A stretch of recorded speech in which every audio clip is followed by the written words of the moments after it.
Today I'm going to try to restore these shoes to some kind of useful condition. They don't need to be perfect, but the original shoe has a sole that is completely worn out. It's hard to understand this fully from just the video, but this is incredibly hard, has zero grip, and very uncomfortable to walk in right now.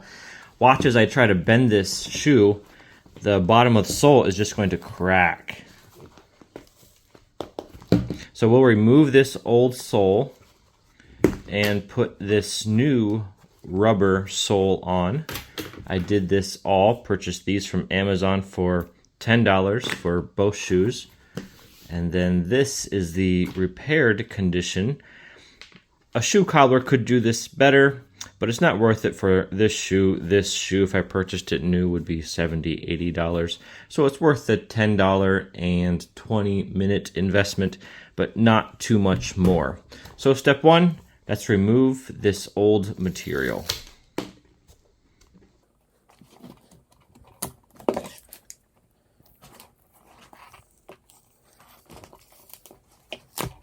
And to remove the old sole material, it just crumbled off for the most part.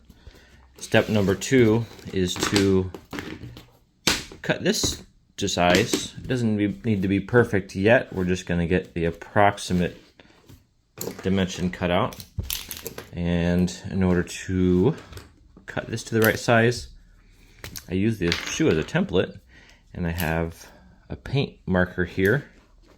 I'll just outline the perimeter of the shoe and leave some extra material to be able to roll up as much as I can around the back of the shoe here and a little bit in the front.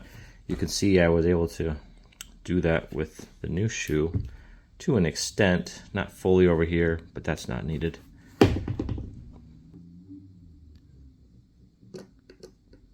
The white marker was leaving marks on the shoe, so I abandoned that, and instead I'm now going to use a pen to mark the perimeter of my shoe. Next, I'll use some scissors to cut this rubber the best I can to that line. Our rubber is cut mostly to shape. We did leave some excess that we'll trim off after the rubber is attached to the shoe. And now we'll begin applying some adhesive. In this case, I'm using shoe goo. Let's apply a thin layer of the shoe goo to the rubber and also to the bottom of the shoe. Spread the shoe goo all over the rubber sole. I'll use some painter's tape to tape up portions of the shoe to which I do not want to adhere any of the shoe goo.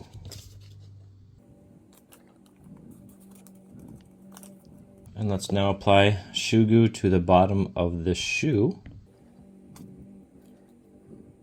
And let's spread this shoe goo all the way around. Notice that some portions of the shoe I want to try to later bend up the rubber over toward the front and the rear of the shoe.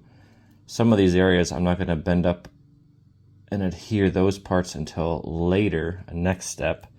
So I'll not put yet shoe goo on those areas. Okay, and now let's try to apply our new rubber to the underside of our shoe. This is by no means perfect again, but that's not what we're going for. We're going for functional. In order to allow this adhesive to set up, you might use some clamps. I have a number of clamps back here, but I used for this original shoe, and it worked quite well, just some tape. So I'm going to go with what I know and tape this up the best I can.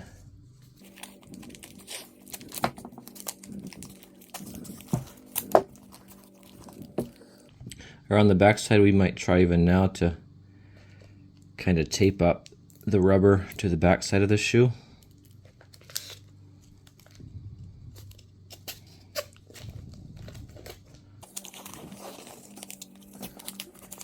Hidden deep inside this painter's tape, we do have a shoe. We'll let this sit for about 24 hours and unwrap it, see how it's doing. It's the next day here.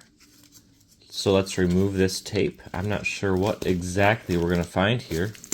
We will find out together. And the shoe's unwrapped. It's about what I was expecting, maybe a little worse. I think I did better on this first one, the first time around. Some of these areas have to be cleaned up with a razor blade, but it's looking all right. For step 2, I'm going to adhere this front end of the shoe. So I'll apply some adhesive and clamp this up. We'll apply some more protective tape to the areas that we don't want to expose to the adhesive.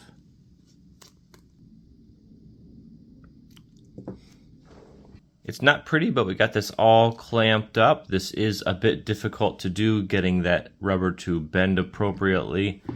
This is another reason to do this in 2 steps rather than trying to apply the rubber in all one step. We'll wait 24 hours to pull off this tape. It's been 24 hours that this adhesive has been drying, and before it began to set up, I replaced these oversized clothespin clamps with these larger clamps. They seemed to do better, so let's remove their clamps and see what we got here. Okay, not too bad. Not too bad. There's some trim work to be done for sure, and I might apply a bit more adhesive here and clamp this down. 24 more hours of clamping and we'll finish up this project. Another day has passed, so let's remove our clamps and take a look at what we have. So that rubber is very well adhered to the shoe. I do have some trim work to complete. So with a pair of scissors, I'll do as much trimming as I can. These shoes are looking halfway decent as is. I could manually trim this rubber up here a bit more, but instead of manual, I have a belt sander that I'll use. Let's give this a shot.